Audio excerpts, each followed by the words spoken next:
So with the phone consolidated, we actually pay minute charges?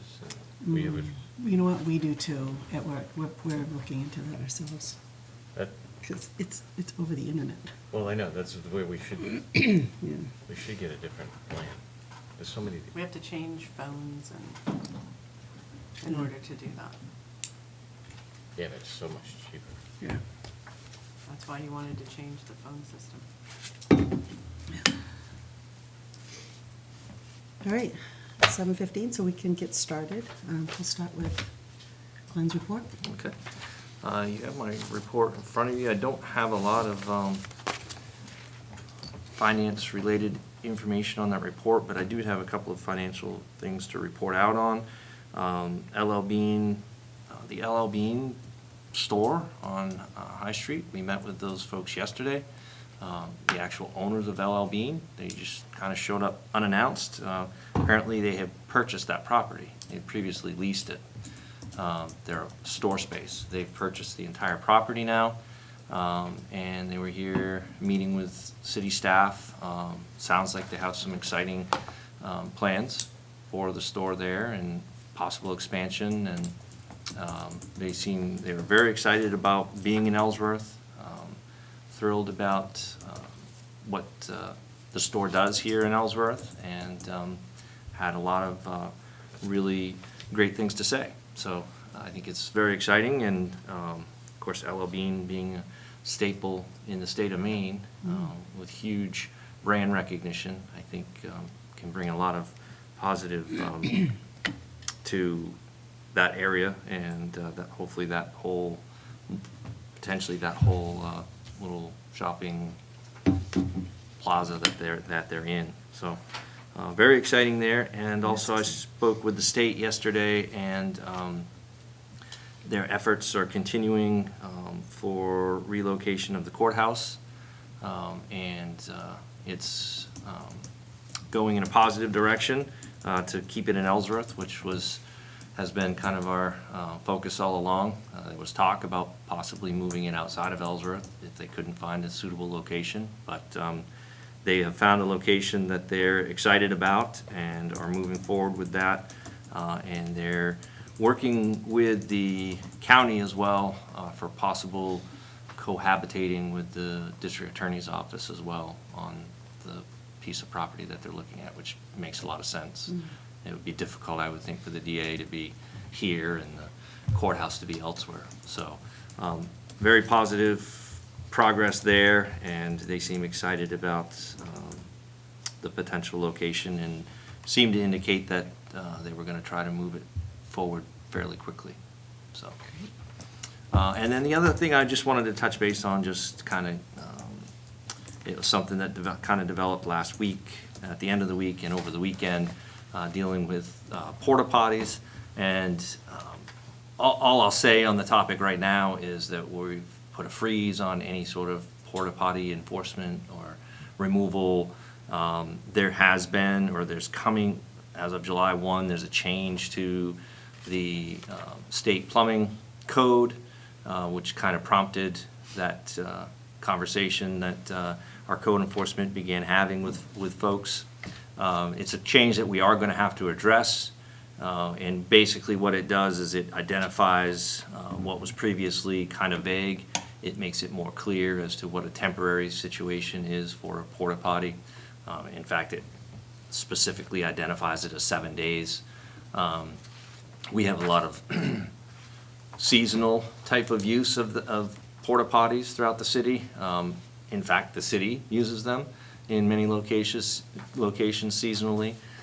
So I had a conversation first thing Monday morning with code.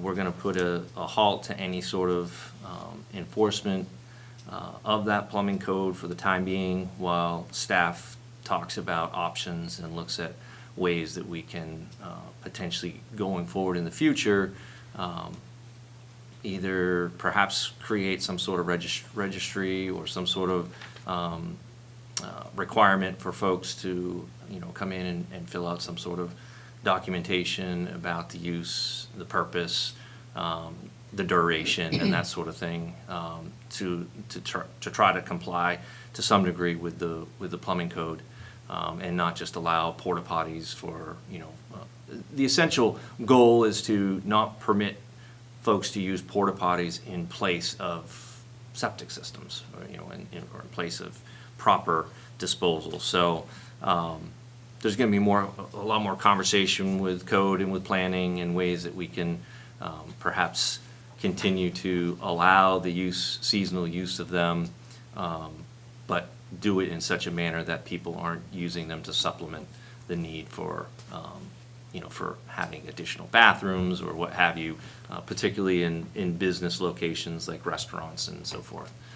So I know that was raised a lot of eyebrows last weekend and created a lot of comments, and so for the time being, we'll put a halt to that and work on figuring out a way to do it more equitably and provide opportunity for folks to prepare for it in the future.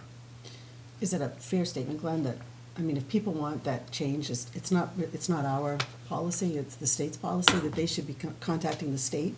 Correct, yeah. The company should be, contacting them and explaining. Yeah, 'Cause it absolutely. Sounds like it's another one of those enforcements that the state put through without talking to the people that are actually affected, or, sell the porta potties or rent the porta potties or Right. whatever, so. Yeah, that's 100%. It wasn't something that, we just woke up one day and decided, oh, well, we've got to Yeah. start hauling out these porta potties. It was, it's a code change at the state level, and, according to, the state plumbing code. And so, unfortunately, our folks in code are blessed with the with the opportunity of having to work within that document and enforce those codes. So, and in fact can, to some degree be admonished, if you will, by the state if we don't enforce it. Again, it's something that we need to, certainly folks who are negatively impacted, particularly those companies, should be reaching out to their legislators to address it, because it's not an Ellsworth, Maine issue, it's a state issue. But in the meantime, we can also figure out a way to again, make sure that the purpose of the code is being met without necessarily meeting the letter of the law, so that at least if the state questions us on it, we can say, well, yes, but, type of situation, and hopefully that will keep them at bay. But, I think it's something that really needs to be addressed at the state level, to recognize that I'm sure we're not the only community that utilizes those for seasonal opportunities, so. The schools use them for sporting events. I mean, it's again, the state just jumping in and doing something without any kind of data. I mean, Yeah. I'd be interested, they say it's sanitary reasons, but where's the data that's there? But I think we should probably bring it to the council meeting in terms of just, do we want to push the issue and reach out to Senator Grohowski to say, do something about it, stop Yeah. it, because it does have an impact on not only businesses, but on all kinds of activities. It makes it more difficult to operate. Mm-hmm. And thanks to you and Lori, for looking at the situation and coming up with, because it isn't easy to go against the state, because if they decide that they want the municipalities to enforce it, they'll force you to enforce it. And so, you're taking the chance and really working with, the two of you working with the organizations and trying to figure out a way to make it happen, even, though the state tells us that we really shouldn't. It's really great, so thank you very much for doing that for the Yeah, of businesses. And that is, one other thing I did want to try, I've been meaning to address it, but I hadn't written it down and I keep forgetting to address it. But I've talked to council before about the idea of adjusting hours of City Hall. It continually comes up in staff meetings and talking with different staff. A lot of other communities have adjusted hours, so they're not Monday through Friday, 8 to 5 type of situation. So I'm looking at options, looking at exploring what other communities, like communities do, communities throughout the state for hours. potentially looking at a late evening, staying open a late evening, and then possibly early closure on Fridays, something like that. So just kind of wanted to put it on your radar as something that eventually I will bring forward a plan to adjust the city hours. And it's kind of a twofold situation. It's a employee, hiring, retention, morale issue, to be able to provide perhaps an early release on Fridays, and as well as a community benefit, having, at least one night a week for extended hours into the evening, so folks can, after work, can potentially come in and register vehicles or get licensed, boats or, whatever, what have you, pay their taxes, whatever the time of year happens to be. So something that I'm exploring, and there's a lot of interest and desire to see it from the staff. So I think it's something that would benefit both the staff and the community in the long run, so. I would agree with having something after 5 o'clock, because for people like me that live out of town, it's really hard to get into City Hall to do things. Yeah. It really is, so that would be great. And the offset would be a benefit to the staff. Absolutely. That was all I had. All right. Anne, financial report. Okay, so a lot of these things are related, so I'll just, yeah. Okay, so as you know, I've been working on my capital improvement plan, long-term, and also my long-term financial plan. Which of course, given the economic environment right now, has led me to look for alternative ways to generate revenue instead of borrowing, because the yield curve is inverted now, so we are fully in a recession. Just for perspective, our the TAN percentage, the interest on TANs is up around 6. Ooh. Yeah, so I really don't want to do any borrowing for a while.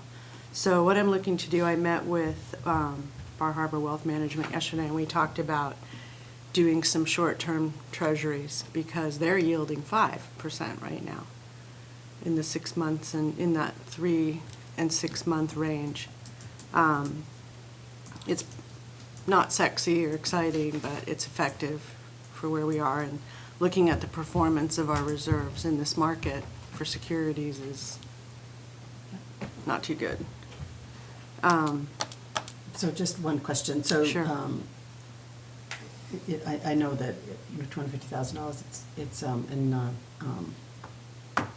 it's insured, but we have to have AAA rated They're treasuries. treasuries. Federal. The federal treasuries, okay. Yeah, federal treasuries, yeah. Because we can't lose They're just, principal. in the short term, they're outperforming everything, Yeah. even money markets. With the goal to not only conserve our capital, but try to at least, I don't expect treasuries to outperform inflation, but I think they'll keep pace with it. So, while we're not gonna get rich doing that, we're not gonna lose money like we're losing it now. So right now, are we just doing, what do they call it? When you put the money goes into account, gets back, and comes back and forth every day? Sweep, thank you. Yeah, and- Is that the only way we're actually investing our money, is the sweeps? No, we're in securities too.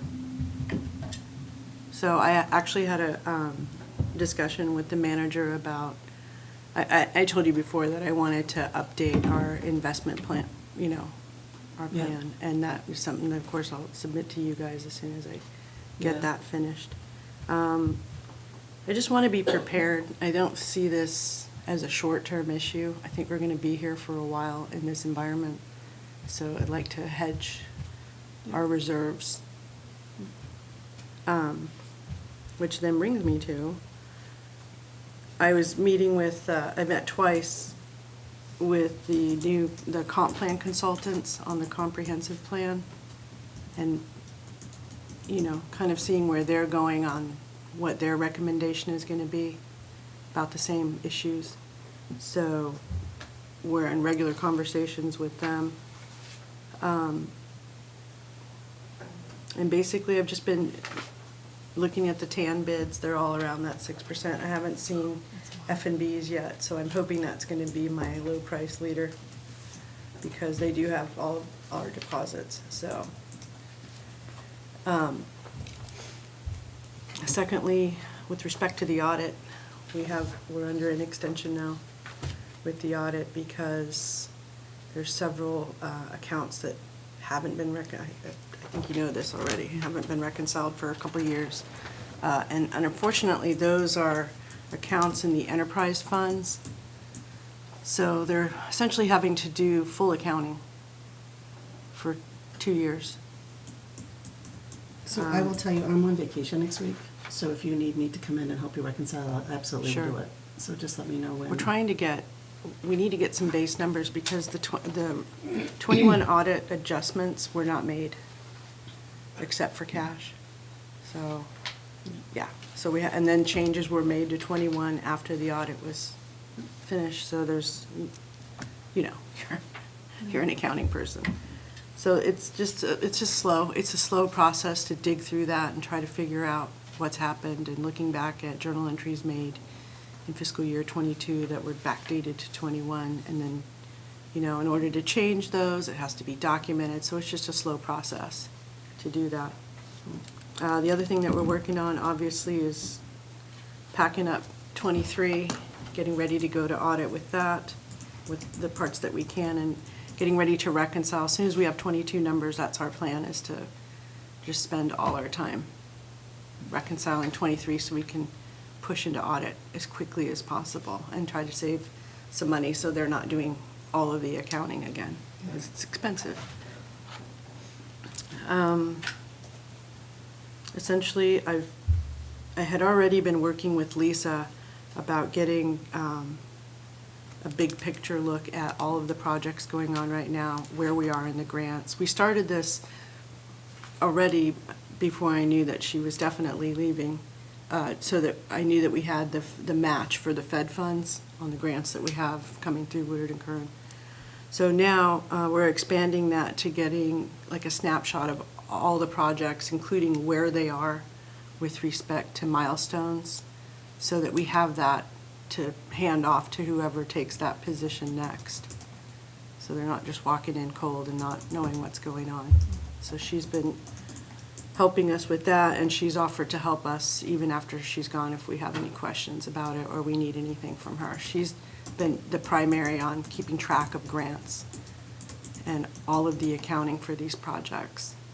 So we You're need gonna her. take those over. Well, we're gonna take over the records and Yeah. make sure that when the next Public Works Director that's gonna comes in, that we have something to give that person and say, okay, these are your projects, you know this, here's where you are with money, here's what we know, here's all your records, because right now, we can't give them that from our accounting records. Yeah. So that's what we're trying to do, is just keep that transition as seamless as we possibly can.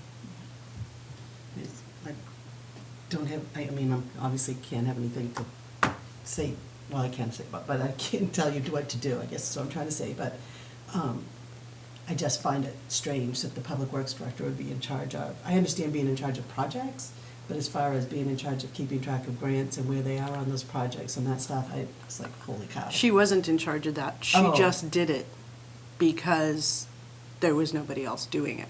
But so you're gonna take it over now, though? Yeah. Oh, I yeah. thought you said you were gonna That's give what that we've to been them. working. Oh, We've been okay. working on having her download that information to us already. Oh, good, okay. But Sorry, now I that she's misunderstood you. for sure decided that she's leaving, we're kind of stepping that up and trying to get a more kind of robust picture of what's going on so that we're able to be more useful to whoever comes into that. And we're also able to keep an eye on it so that we're comfortable with where it's going from the accounting standpoint. Yeah, keeping in mind that there hasn't been much money spent either. Most of the projects are in the early stages, like Water Street Pump Station. Of course, Christian Ridge hasn't even started yet. The High Street Pump Station, all of those projects. Water Street, we've now started expending funds, but reimbursement and all of that has gone through and will continue to go through the finance department. All right. Okay, and I think, other than that, looked at a couple of different software demos this week. And, queen of webinars, I attended a webinar on CIFA for Fed funds audit, which is apparently something that I get to do. So the people that are taking this, what is CIFA?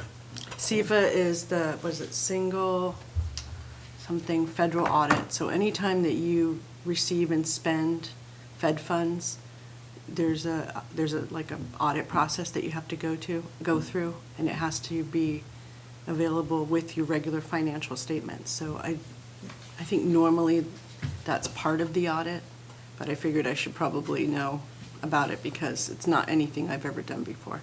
That's fantastic. All right. Are you all set? Yeah, oh, and I should have the grant report.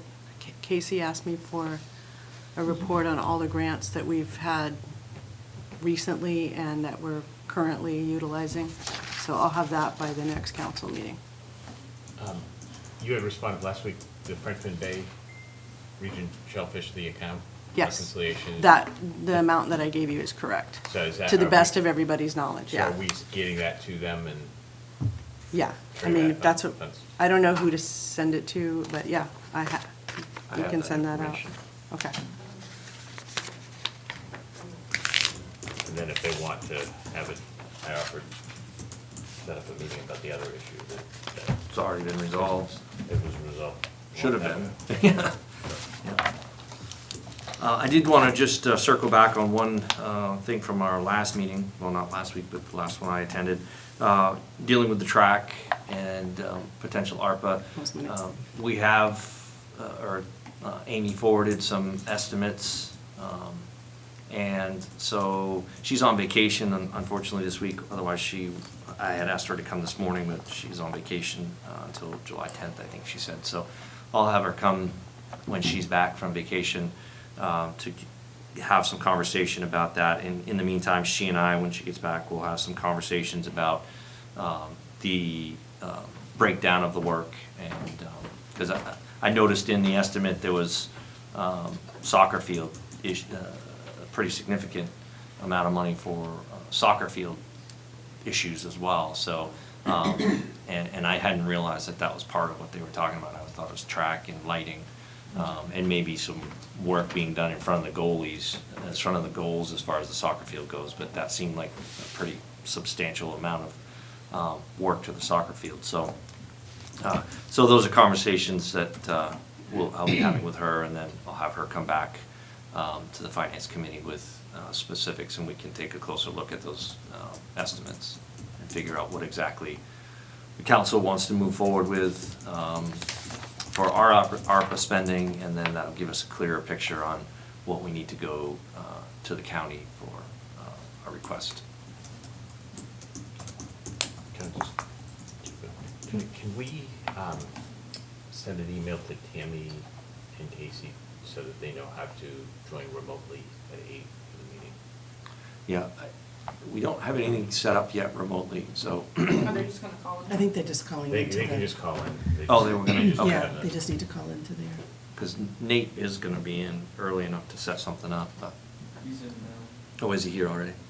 Yeah, I don't think either one of them had the capability of coming in by Zoom. Oh, okay. Because they're away, so they were gonna call in. I can send the email if you just email Done. it. Oh, you already sent? Yes. Okay, thank you. Sorry. But do you It's want the really great number, to offer do you, after it was done. Oh, I didn't know she was doing that. I thought do you she- want the number just so you all have it in case you need it? No. Because then we'd have to take responsibility. I was just looking, so. It's all about timing. It is, it was really good, it was very smooth.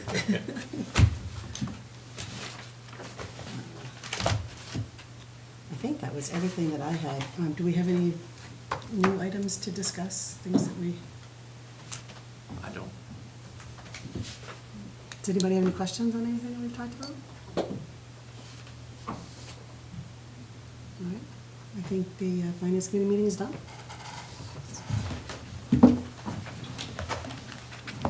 This, I think some things got attached that shouldn't be attached.